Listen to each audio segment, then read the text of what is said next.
Champions league final real மேட்ரிடுக்கும் Borussia டாட்மண்டுக்கும் வெம்பிளியில் நடக்குது. இந்த மேட்சை ப்ரெடிக்ட் பண்ண போகிறோம். ப்ரெடிக்ட் பண்ணுறதுக்கு முன்னாடி இந்த ரெண்டு டீம் எப்படி இங்கே வந்தாங்கங்கிறத பார்ப்போம். ரியல் மேட்ரிட் குரூப் ஸ்டேஜஸில் ஈஸியாகவே குவாலிஃபை ஆகிட்டாங்க. குவாலிஃபை ஆகிட்டு ரவுண்ட் ஆஃப் 16 வந்து ஆர்பி லைப்சிக் கூட விளாண்டாங்க. ஓவராலாக 2-1 ஜெயிச்சு குவார்ட்டர் ஃபைனல்ஸ் குவாலிஃபை ஆனாங்க.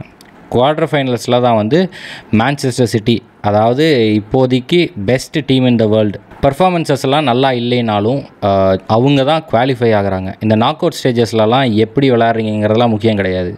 யார் குவாலிஃபை ஆகி அடுத்த ரவுண்டுக்கு போகிறாங்கங்கிறது தான் முக்கியம். மான்செஸ்டர் சிட்டி பெஸ்ட் டீமாகவே இருந்துட்டு போட்டோம். ஆனால் சாம்பியன்ஸ் லீக் ஃபைனல்ஸில் விளையாட போகிறது என்னமோ ரியல் மேட்ரிட் தான். அதுக்கப்புறம் செமிஃபைனல்ஸில் பயன் மியூனிக் கூட ரியல் மேட்ரிட் விளையாடுறாங்க. பயன் மியூனிக் வந்து கிட்டத்தட்ட ஜெயிக்க போகிறாங்க. ஆனால் ரியல் மேட்ரிடோட வேலையே இதுதான். அடுத்த டீமை வந்து ஜெயிக்க விட்டு வேடிக்கை பார்த்துட்டு கடைசியில் அவங்க ஜெயிக்கிறது. கொஞ்சம் கான்ட்ரவர்ஷியலாக இருந்திருந்தாலும் மேனுவல் நோயரோட மிஸ்டேக் ஹெல்ப் பண்ணல. அதுபோக ரெஃபரி வந்து விசில் ப்ளோ பண்ணது கண்டிப்பாக அது ரெஃபரியோட மிஸ்டேக் தான் 100%. அதில் வந்து மாற்றுக்கிறது கிடையாது. ஸ்டில் அதுலேயும் ஜெயிச்சு இப்போ ஃபைனல்ஸ்க்கு வந்துருக்குறாங்க.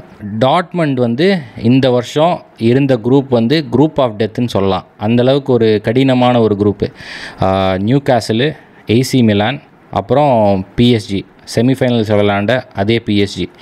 அந்த குரூப்லேயே வந்து ஃபர்ஸ்ட் பிளேஸில் குவாலிஃபை ஆனது பொருஷியா டாட்மண்ட் தான். ஸோ குரூப் ஸ்டேஜஸ்லாம் பெட்டராக பர்ஃபார்ம் பண்ண டாட்மண்டு அடுத்தது நாக் அவுட் ஸ்டேஜஸில் first round of 16 PSV Eindhoven கூட விளாட்றாங்க.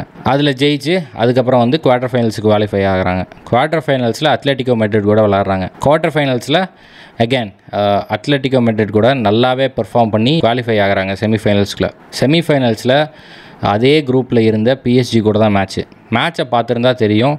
கிட்டத்தட்ட ரெண்டாவது லெக் மேட்ச்சில் மட்டும் 30 ஷாட்ஸு பிஎஸ்ஜி. பொருஷியா டாட்மண்டோட டிஃபென்ஸ் கொஞ்சம் நடுக்கமாக தான் இருந்தாங்க. பட் ஒரு டீமாக அந்த தடையும் தாண்டி அதுலேருந்து ஜெயிச்சு இப்போ ஃபைனல்ஸ் வந்திருக்காங்க. ரீசெண்டாக வந்த நியூஸ் என்னென்னா சோமேனிக்கு இன்ஜுரி ஆகிருக்கு, அதனால வந்து ஃபைனல்ஸில் விளையாடுறது கஷ்டம் அப்படின்னு. சோமேனி போனால் என்ன, கொண்டு வா கேமவிங்காவை தூக்கி போடு. மற்ற நோட்டபுளான எந்த இன்ஜுரிஸும் கிடையாது ரியல் மேட்ரிடுக்கு. டீபோ கோர்ட்டுவா மறுபடியும் இன்ஜுரியிலேருந்து வெளியே வந்து கடைசி மேட்ச் ரியல் பெட்டிஸ் கூடலாம் லாலிகாவில் விளையாண்டாப்பில். டீபோ கோர்ட்டுவா வந்து one of the best goalkeeper இந்த வேர்ல்டு, அதில் மாற்றுக்கருத்து இல்லை. அதனால லூனினை ரிப்ளேஸ் பண்ணுறதுக்கான வாய்ப்பு கொஞ்சம் ஹெவியாகவே இருக்குது. ஸோ இந்த சைடு டாட்மண்ட் பக்கம் வந்தோம்னா பெரிய இன்ஜுரிஸ் எல்லாம் எதுவும் இல்லை. டாட்மண்ட் வந்து ஃபைனல்ஸில் மோஸ்ட்லி அதே டீம் விளையாடுறதுக்கு தான் வாய்ப்பு இருக்குது. ஒரே ஒரு சேஞ்ச் இருந்துச்சுன்னா மேபி ராய்ஸ் வந்து விளையாடலாம். இருந்தாலும் ராய்ஸ் வந்து கண்டிப்பாக சப்ஸ்டியூட்டாக தான் இறக்குவாங்கன்னு நினைக்கிறேன். யூஎஃப்ஆ சாம்பியன்ஸ் லீக்னு வைக்கிறதுக்கு பதிலாக ரியல் மேட்ரிட் சாம்பியன்ஸ் லீக்னு வைக்கலாம். கொஞ்சம் எஸ்டிடியை திருப்பி பார்த்தோம்னா ரியல் மேட்ரிடு 17 சாம்பியன்ஸ் லீக் ஃபைனல்ஸ் விளையாண்டுருக்காங்க.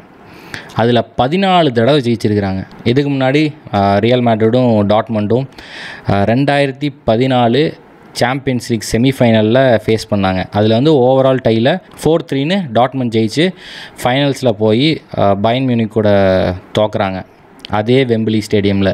என்ன தான் பெல்லிங்கம்மை தூக்கி பேலண்டார் கண்டென்ட்ரு அது இதுன்னெலாம் சொல்லியிருந்தாலும் இப்போ ரீசெண்ட் டைம்ஸில் பெல்லிங்கமோட ஃபார்ம் கொஞ்சம் அப்படியே டிப் ஆயிடுச்சு.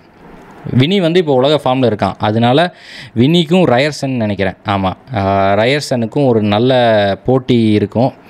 அந்த போட்டியில் யார் ஜெயிக்க போகிறாங்கங்கிறதுல தான் இந்த மேட்சே இருக்குது.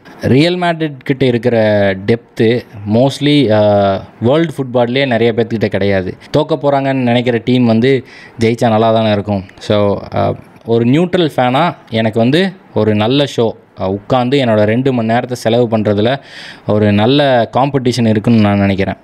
ரியல் மேட்ரிட் கண்டிப்பாக தோத்தாகணுங்கிற ஒரு குரூப் இருக்குது, பார்சிலோனா ஃபேன்ஸு. பார்சிலோனா ஃபேன்ஸ் வந்து கொஞ்ச நாள் முன்னாடி சிட்டி ஃபேன்ஸாக இருந்தாங்க, அதுக்கப்புறம் பயன் ஃபேன்ஸாக இருந்தாங்க, இப்போ வந்து டாட்மண்ட் ஃபேன்ஸாக மாறி இருக்காங்க. ஒரு அண்டர்டாக் ஸ்டோரி தான் எல்லாத்துக்குமே பிடிக்கும். ஜெயிக்க மாட்டான்னு நினைக்கிறவங்க ஜெயிக்கிறது தான் ஸ்போர்ட்ஸில் இருக்கிற ஒரு நல்ல விஷயமே. அது மாதிரி இந்த தடவை ரியல் மேட்ரிட் ஜெயிக்கிறதுக்கு தான் வாய்ப்பு நிறையா இருக்குது. ஆனால் இது ஒரு ஃபைனல்ஸு, என்ன வேணால் நடக்கலாம். லிவர்பூல் வந்து 3-0 வந்து சாம்பியன்ஸ் லீக் ஜெயிச்சிருக்காங்க. அதே மாதிரி கடைசி நிமிஷம் வரைக்கும் தோத்துட்டு இருந்த மான்செஸ்டர் யுனைடெட் வந்து 1999 2-1 ஜெயிக்கிறாங்க. மேட்ச் முடியும் போது மூளை வந்து ரியல் மேட்ரிட் தான் ஜெயிக்க போகிறாங்கன்னு சொல்லுது. ஆனால் ஆட்டு என்ன சொல்லுதுன்னா பொருஷியா டாட்மண்ட் தான் ஜெயிப்பாங்கன்னு சொல்லுது. நீங்கள் என்ன நினைக்கிறீங்க? ரியல் மேட்ரிட் ஜெயிப்பாங்களா இல்லை பொருஷியா டாட்மண்ட் ஜெயிப்பாங்களா?